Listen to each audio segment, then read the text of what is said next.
For kids, summer is all about relaxation and having some fun in the sun, but too much of nothing can lead to what's called the summer slide. And joining us is Dr. Joseph Attman with Middletree, a Sacramento-based organization focused on educational services for youth. Thanks so much for joining us this morning. Thank you for having me.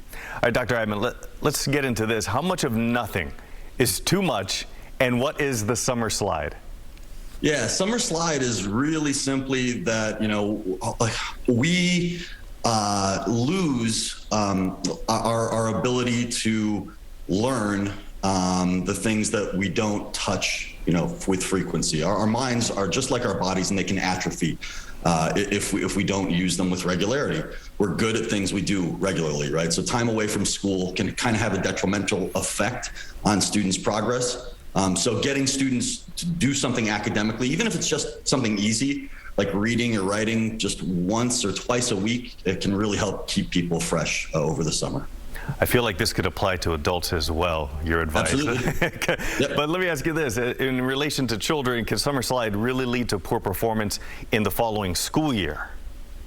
Yeah, absolutely. I mean, everybody is susceptible to learning loss. But the good news is that, especially over the summer, your own education is really in your hands. Obviously, the more education that you have, also the more likely you are to kind of close the achievement gap just in general.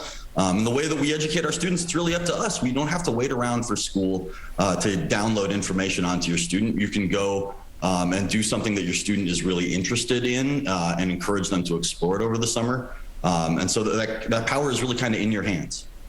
All right, so what advice do you have for parents? What should they be doing right now to keep kids' minds sharp? Yeah. Well, again, schools aren't your only option ever to get an education. Lots of students are going to summer school this year, and that's okay. But there are a lot of great educational programs that are out there that students can just take part in readily throughout the summer. Libraries, communities in general, nonprofits like Middletree, where we work, they put on a lot of happenings over the summer. And there's a litany of educationally centered kind of summer programs that'll just give students, again, that fresh approach to their own experience with learning itself. That's kind of unique over the summer that we don't necessarily, again, get to do during the school year per se. Dr. Joseph Attman, really some great advice this morning. We really appreciate your time.